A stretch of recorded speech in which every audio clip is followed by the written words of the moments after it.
జగిత్యాల జిల్లా కోరుట్ల మండలం మాదాపూర్ గ్రామం. ఆ ఊరిలో దుర్గాప్రసాద్ గారి కుటుంబంలో లేక పుట్టిన ఒక ఆడపిల్ల. ఒక ఆడపిల్ల పుడితే ఆ ఇల్లంతా పండగ వాతావరణం నెలకొంది. ఎందుకంటే వారి కుటుంబంలో అందరూ మగపిల్లలే పుట్టారు. ఏకంగా 15 మంది అన్నదమ్ముల మధ్య పుట్టిన ఏకైక ఆడపిల్ల వైష్ణవి. ఆ అన్నల చేతుల్లో ఎంతో అల్లారు ముద్దుగా ఒక మహారాణిలా పెరిగిన వైష్ణవి కుటుంబ సభ్యులందరికీ ఆమె ఒక గారాల పట్టి. ఎంతో గారాభంగా పెరిగిన ఆ చిట్టి తల్లి జీవితం ఇంత ఘోరంగా ముగుస్తుందని ఆ అన్నలు కలలో కూడా ఊహించలేదు.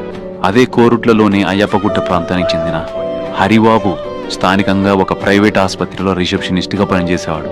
అతనికి తల్లి, 2 సోదరులు ఉన్నారు. ఒకరోజు వైష్ణవి కాలేజీకో బయటికి వెళ్తున్నప్పుడు హరిబాబు ఆమెను చూశాడు. ఆమెను రోడ్డుపై ఆపి ప్రేమ పేరుతో వెంటపడటం, అప్పుడు ఆమె అతన్ని తిరస్కరించడం, ఇలా ఆమె ఒప్పుకోకపోవడంతో హరిబాబు ప్లాన్ మార్చాడు. చేతిలో మందు బాటిల్ పట్టుకొని ఆమె ఇంటి పరిసరాల్లో తిరుగుతూ, నువ్వు కాదంటే నేను ఈ మందు తాగి చచ్చిపోతా అని ఆమెను బెదిరిస్తూ ఆమెను బ్లాక్మెయిల్ చేయడం మొదలుపెట్టాడు. అప్పుడు ఆమె అతని ప్రేమ నిజమని నమ్మి ఆమె జాలిపడి అతనికి దగ్గరవుతుంది.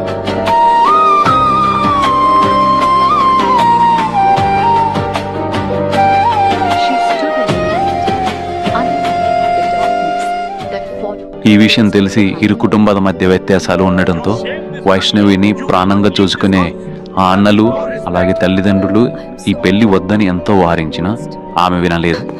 వారిని ఎదిరించి మరీ మే 29, 2025న ఒక గుడిలో ఇద్దరు ప్రేమ వివాహం చేసుకున్నారు.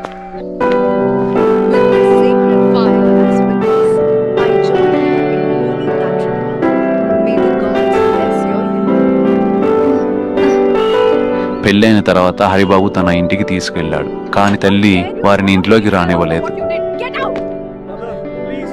దీంతో వారికి వేరే గత్యంతరం లేక వైష్ణవి వాళ్ళ ఇంటికి వెళ్లారు. అప్పుడు దుర్గాప్రసాద్ కూతురిపై ప్రేమతో వాళ్ళని ఇంట్లోకి ఆహ్వానించి హరిబాబుని ఇల్లరికం అల్లుడిగా మాదాపూర్లో అడుగుపెట్టాడు.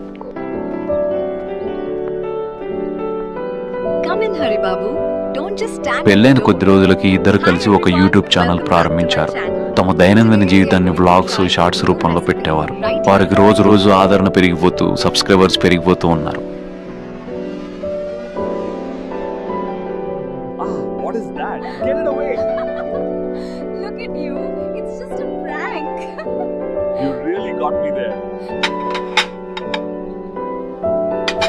యూట్యూబ్ ఛానల్ నడవడం మొదలుపెట్టాక హరిబాబు తన ఆసుపత్రి ఉద్యోగాన్ని మానేశాడు.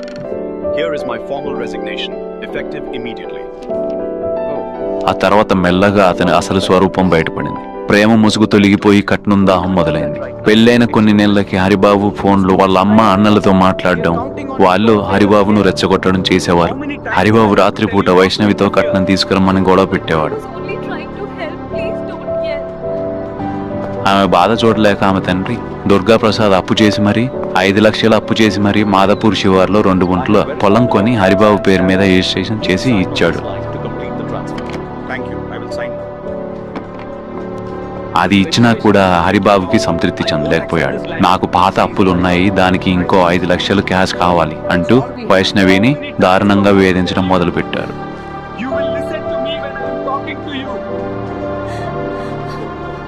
దుర్గాప్రసాద్ ఏడుస్తూ పిల్లలు పుట్టాక డబ్బు కూడా ఇస్తాను అల్లుడు గారు అని బ్రతిమాలుకున్నాడు. కొన్ని రోజులు గడిచాక ఆసుపత్రి స్కానింగ్ రిపోర్ట్ వైష్ణవి గర్భవతి అని రిపోర్ట్ వస్తుంది. అప్పుడు సంతోషంగా వైష్ణవి యూట్యూబ్ లో ప్రెగ్నెంట్ రివీల్ వీడియో చేస్తుంది. కడుపులో బిడ్డ పడితే భర్త మారుతాడు అని అనుకుంది ఆ తల్లి. కానీ అత్తింటి వారి ఒత్తిడి మరింత పెరిగింది. హరిబాబు నాకు పిల్లలు వద్దు, అబార్షన్ చేయించుకొని భార్యను వేధించడం మొదలుపెట్టాడు.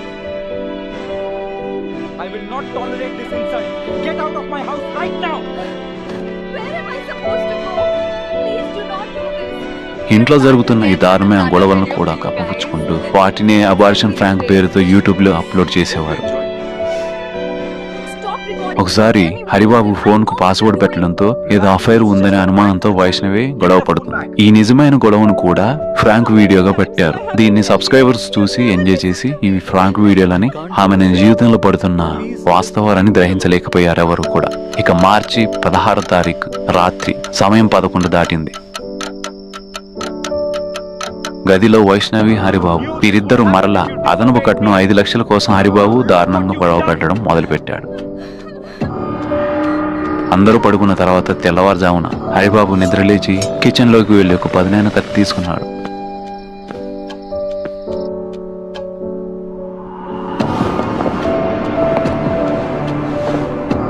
వైష్ణవి అప్పటికి 4 నెలల గర్భిణి. ఏమాత్రం కనికరం లేకుండా హరిబాబు ఆమెను కత్తితో వైష్ణవి తల మెడ చేతులపై విచక్షణారహితంగా కొట్టి పొడిచాడు. వైష్ణవి ప్రాణభయంతో కేకలు వేయబోతుంటే ఆమెను గొంతు నులిపి కిరాతకంగా చంపేశాడు. నెత్తటి మడుగులో వైష్ణవి మృతదేహం ఉంది.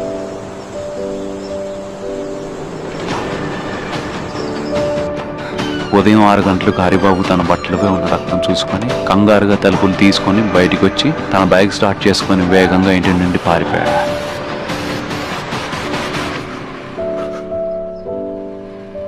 అలికిడికి నిద్ర లేచిన తల్లిదండ్రులు గదిలోనికి వెళ్లి చూడగా రక్తపు మడుగులో కూతురును చూసి గుండెలు పగిలేలా ఏడ్చారు.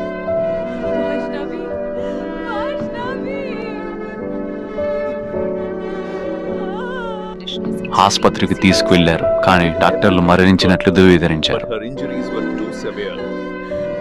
పోలీసులు సంఘటనా స్థలానికి చేరుకుని దర్యాప్తు ప్రారంభించారు.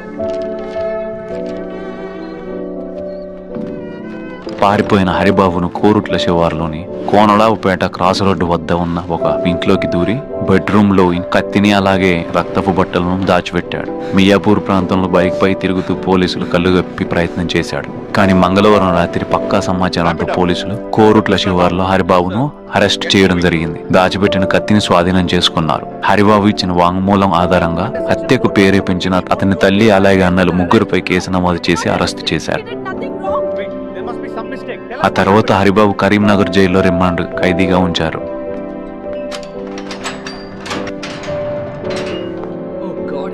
ఆదివారం నాడు జైల్లో హరిబాబు జీర్ణకోశ సమస్యలు, తలనొప్పి అంటూ స్పృహ తప్పి పడిపోవడం జరిగింది. జైలు అధికారులు హరిబాబును జగిత్యాల ఆసుపత్రిలోని క్రిటికల్ కేర్ కు తరలించారు. డాక్టర్లు పరీక్షించి ఇది కేవలం వైరల్ ఇన్ఫెక్షన్ మాత్రమే, ప్రాణాపాయం లేదు అని చెప్పారు. అది చెప్పగానే ఆ రోజు సాయంత్రం తిరిగి జైలుకు పంపించారు.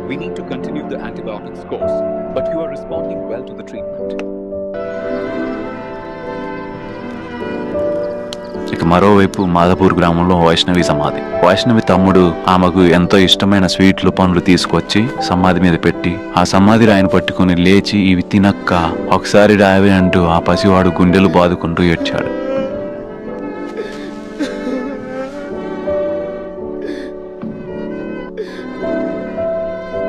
మందు తాగి డ్రామాలాడే వాళ్ళను నమ్మి మోసపోకండి. సోషల్ మీడియాలో కనిపించే నవ్వుల వెనక ఇలాంటి వాళ్ళు ఉంటారు. కడుపులో ఉన్న పసిబిడ్డతో సహా ప్రాణాలు కోల్పోయిన ఆ తల్లికి న్యాయం జరగాలి. మీలో ఎవరైనా ఇలాంటి సమస్యలను ఎదుర్కొంటూ ఉంటే గృహహింస హెల్ప్ లైన్ నంబర్ 181100 స్క్రీన్ పై కనిపిస్తుంది, చూడండి. ఈ నెంబర్లకు ఫిర్యాదు చేయవచ్చు. Thanks for watching.